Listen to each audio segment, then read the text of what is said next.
அது சரிங்க.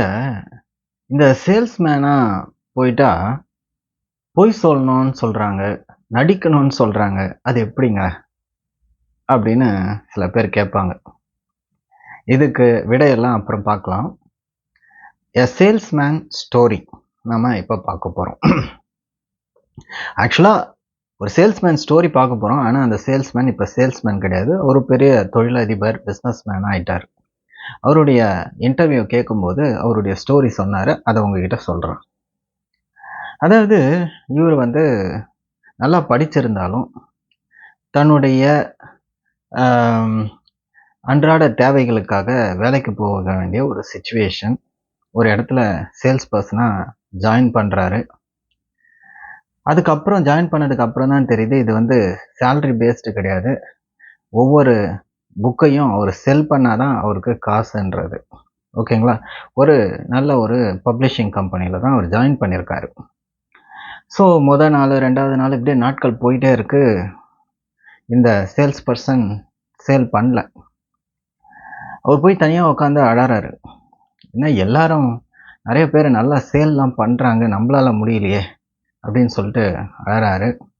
அத பார்த்த மேனேஜர் அவர கூப்ட்டு, "நீ நல்லா நல்லா சேல்ஸ் பண்ற அந்த டீமோட நீ போப்பா" அப்படின்னு சொல்லிட்டு அனுப்புறாரு. அங்க இந்த சேல்ஸ் பெர்சன் போகும்போது தான் தெரியுது, மத்த சேல்ஸ் காய்ஸ்லாம் பண்ற செல்லிங்க பார்த்து மிரண்டுடுறாரு.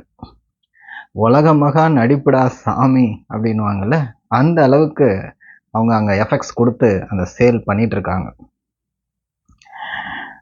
பொய்யா இல்ல மெய்யான்றதெல்லாம் அடுத்தது. அவங்களுக்கு சேல் முடிக்கணும். அதுதான்.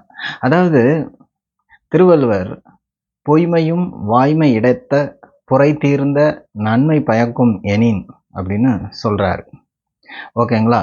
ஸோ இந்த சேல்ஸ்மேன் ஸ்டோரியில அந்த சேல்ஸ் பெர்சன் அவர் என்ன கத்துக்கிறாரு அப்படின்னா, நாம இதுவரைக்கும் என்ன தப்பு பண்ணோம் அப்படின்னா, அவர் பண்ண தப்பு மனசுல இருந்தத அப்படியே பேசினது.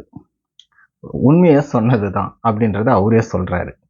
அதாவது இவரு என்ன சொல்வாருன்னா, ஒரு புக்க செல் பண்ணும்போது, "யாருமே இந்த புக்க வாங்கல. நீங்க தான் ஃபர்ஸ்ட்டு இந்த புக்க வாங்குறீங்க." அப்படின்னு சொல்லும்போதே, "நான் தான் ஃபர்ஸ்ட்டா? அப்பா வேணாம்ப்பான்னு" கஸ்டமர் போயிடுவாங்களாம். ஆனா மத்தவங்க அப்படி செல் பண்றதில்ல. All R sold out. ஒரே புக் தான் இருக்கு. வேணும்னா வாங்கிக்கோங்க. ரொம்ப நல்ல புக். அந்த மாதிரி ஸ்டைல்ல மத்தவங்க செல் பண்றாங்க. ஸோ, இத பார்த்ததுக்கு அப்புறம் தன்னுடைய சேல்ஸ் ஸ்ட்ராட்டஜிய அவரு மாத்தி, நெறைய புக்ஸ அதுக்கப்புறம் அவர் சேல் பண்ணியிருக்காரு. ஸோ, அ இந்த சேல்ஸ்மேன் ஸ்ட்ராட்டஜிய பத்தி உங்களுடைய அபிப்பிராயம் என்ன? நீங்க உங்களுடைய சக்சஸ்ஃபுல்லான ஒரு சேல்ஸ் ஸ்ட்ராட்டஜிக்கு என்னென்ன விஷயங்கள யூஸ் பண்றீங்கன்றதும் கமெண்ட் செக்ஷன்ல மென்ஷன் பண்ணுங்க. Thank you very much. This is Sasikumar tax.